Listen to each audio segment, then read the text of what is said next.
Puis, je vis descendre du ciel un ange qui avait la clé de l'abîme et une grande chaîne dans sa main. Il saisit le dragon, le serpent ancien qui est le diable et Satan, et le lia pour 1000 ans. Il le jeta dans l'abîme, ferma et scella l'entrée au-dessus de lui, afin qu'il ne séduise plus les nations, jusqu'à ce que les 1000 ans soient accomplis. Après cela, il faut qu'il soit délié pour un peu de temps. Alors, comment comprendre ces 1000 ans? Millénium littéral ou métaphorique? Alors bonjour, je m'appelle Pascal Deneau, je suis Canadien, mais ici, on se présente plutôt comme des Québécois, des Canadiens français. Et donc, je suis pasteur d'une église réformée baptiste à Saint-Jérôme, près de Montréal. Et donc, je suis marié, père de 4 enfants, et puis très intéressé à la théologie et en particulier à l'eschatologie, ce qui concerne les choses de la fin, l'accomplissement des promesses de Dieu en Jésus-Christ. Bonjour, je m'appelle Florent Varac, je suis pasteur dans la région lyonnaise. Je suis marié avec Laurie, nous avons 3 enfants, 4 petits-enfants, bientôt 5. Et j'ai la joie de participer maintenant davantage à la formation de leaders dans différents coins du monde où notre mission, où nos églises se trouvent. Et j'anime également une chronique régulière sur le site de toutpoursagloire.com qui s'intitule « Un pasteur vous répond ». C'est un podcast hebdomadaire. Je suis né de nouveau dans une église qui, je crois, était beaucoup plus amillénariste, ou en tout cas extrêmement prudente sur les questions de l'eschatologie. Et c'est une conviction qui est née de différentes lectures et puis de l'influence de missionnaires, notamment américains, avec qui je discutais pas mal. Et comme on le sait, en Amérique du Nord, c'est plus fréquent. Mais je crois que le livre de René Pache, Le Retour de Jésus-Christ, a été déterminant dans mes premières réflexions. Je crois que j'ai développé aussi une approche assez dispensationaliste. C'est quand même un modèle très complet et à l'excès, à mon sens. Et j'ai changé dans le sens où aujourd'hui, je suis beaucoup plus aligné avec la perspective dite progressive qui se rapproche quand même qui est beaucoup plus soft sur ces questions de dispensation. Et donc, mon avis a évolué, il s'est affiné. Aujourd'hui, je serais assez proche du prémillénarisme historique. Alors, je n'ai pas toujours eu la même opinion. Le milieu dans lequel j'ai grandi, et je dirais que la plupart des milieux évangéliques du Québec dans les années 80, 90, et moi je suis venu au Seigneur à la fin des années 90, étaient fortement prémillénaristes et plutôt dispensationalistes dans l'approche. Alors, c'est la position que j'ai eue un peu par défaut. Et ce n'est que lorsque j'ai commencé des études en théologie où j'ai pu approfondir un peu plus cette question-là et être exposé à d'autres pensées qui ne circulaient pas tellement dans les milieux confessionnels où j'étais. Alors, et là où j'ai découvert la compréhension millénariste qui me semblait correspondre davantage aux données bibliques. Alors, c'est à ce moment-là, au cours de mes études en théologie, que j'ai changé de point de vue.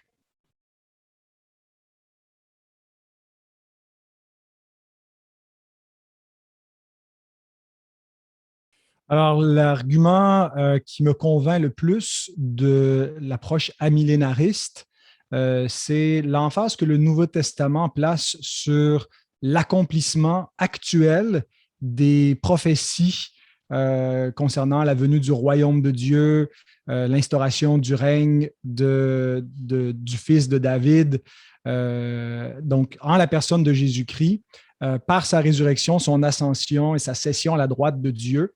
Et donc, l'idée que c'est déjà maintenant l'accomplissement de ce qui était attendu par les héritiers des Écritures de l'Ancienne Alliance qui attendaient la venue du Messie et du royaume. Donc, je considère qu'il ne faut pas regarder dans le futur pour voir l'accomplissement de ces promesses-là, mais que déjà maintenant, ces promesses sont accomplies en Jésus-Christ. Bien sûr, il y a un élément futur qui reste pour qu'il y ait un élément visible qui soit ajouté au règne de Christ, mais ce n'est pas pour que l'accomplissement des prophéties prenne effet. Les prophéties sont accompli. Il ne reste que le Christ revienne pour manifester de façon visible sa gloire, mais il règne présentement et donc il a vaincu le péché, la mort et le diable. Et je pense que c'est ce que Apocalypse 20 nous décrit dans des termes qui sont dans une littérature apocalyptique, donc plutôt symbolique, et non pas, ça ne nous prédit pas un règne futur, mais une description de son règne actuel et surtout de si on veut, sa dispensation spirituelle pour l'Église sur terre, mais l'Église aussi dans le ciel qui règne avec Christ.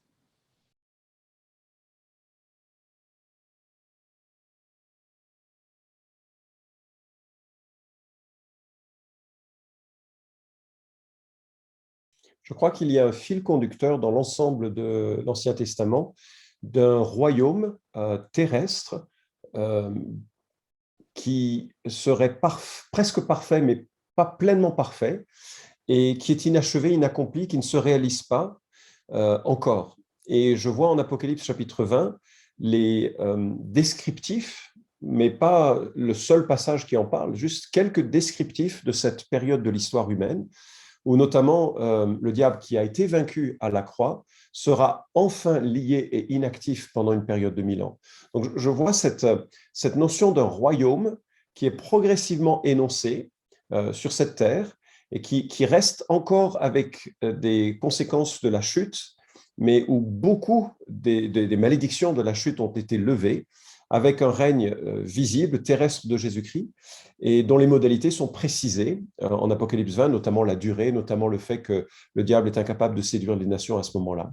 Donc pour moi, c'est ce fil conducteur d'un royaume encore inachevé et qui ne trouve pas d'accomplissement dans le paradis, la nouvelle terre et les nouveaux cieux, parce qu'à ce moment-là, il n'y aura aucune des conséquences des malédictions de la chute. Ce sera un univers absolument parfait, entièrement réconcilié dans la présence de Christ et pour une jouissance de la communion avec lui, avec les saints pour l'éternité.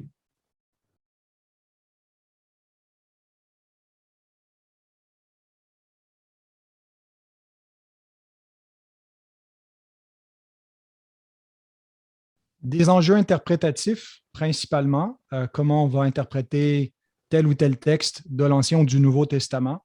Des enjeux en ce qui a trait aussi à l'attente qu'on doit avoir, l'espérance du croyant, la façon aussi d'envisager le règne actuel de Christ et ce qui reste encore devant nous, la perspective qu'on peut avoir justement face aux persécutions, par exemple, qui persistent pour l'Église et comment est-ce qu'on doit considérer cette réalité ou les souffrances du temps présent avec un Christ régnant.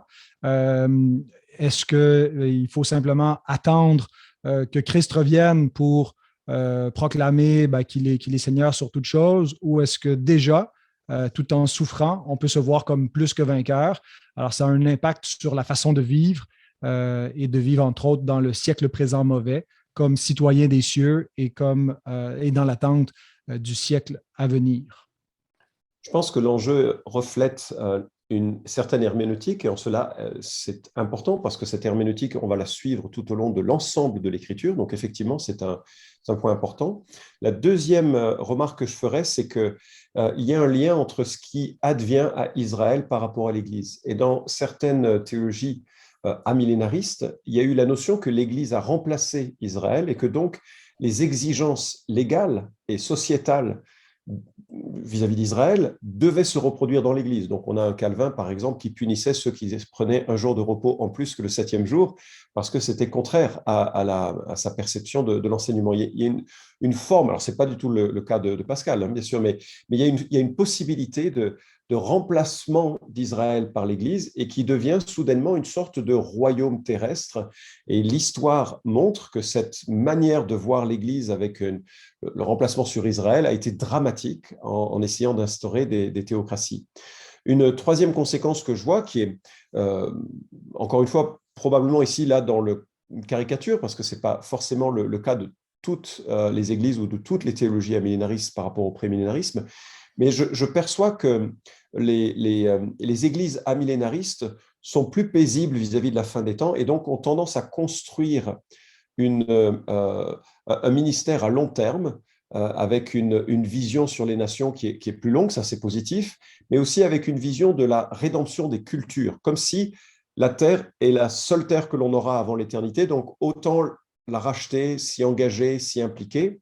Je note, encore une fois, c'est une caricature, c'est pas aussi absolu que ça, mais je note qu'une théologie prémillénariste tend à voir le monde comme un réceptacle de la déchetterie du cœur humain et qu'elle n'est pas à racheter vraiment ni la culture dedans. Il faut se préoccuper du salut des âmes, exclusivement du discipolat, et un jour Christ viendra sauver les siens, et c'est surtout ça, c'est la seule chose qui va rester de ce monde. Donc il y a un désengagement, je trouve, de ce qui arrive à cette terre, parce que finalement, il y a une autre terre qui vient avant la nouvelle terre, la terre du millénium, où des cultures vont être florissantes. Et je crois que ce sont les quelques conséquences que je vois quand même en filigrane de ce débat.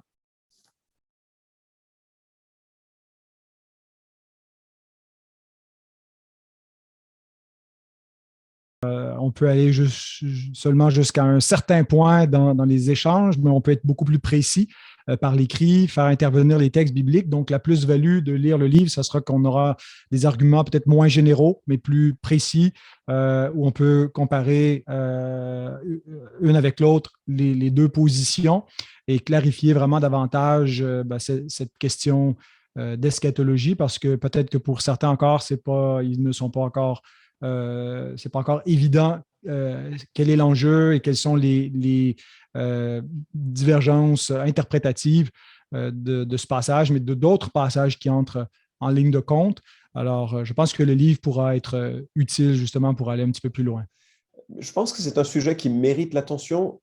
Il a été un petit peu mis de côté ces dernières années. La pandémie nous rappelle que la vie est difficile et que nous force un peu à réfléchir à notre espérance. Donc le sujet de la fin des temps, le sujet de notre réunion avec Jésus est un sujet fascinant. À ce titre, il mérite d'être étudié, d'être compris.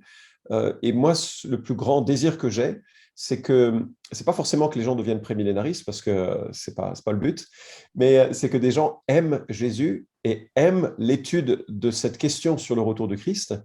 Et après, la position qu'ils auront, de toute façon, le Seigneur la corrigera pleinement lorsqu'il reviendra. Mais je crois que c'est pas un sujet à délaisser de façon un peu légère en disant oh, on verra bien. Non, il y a une manière de se préoccuper de ce temps glorieux de notre réunion auprès de Christ, et ce livre, j'espère, y contribue.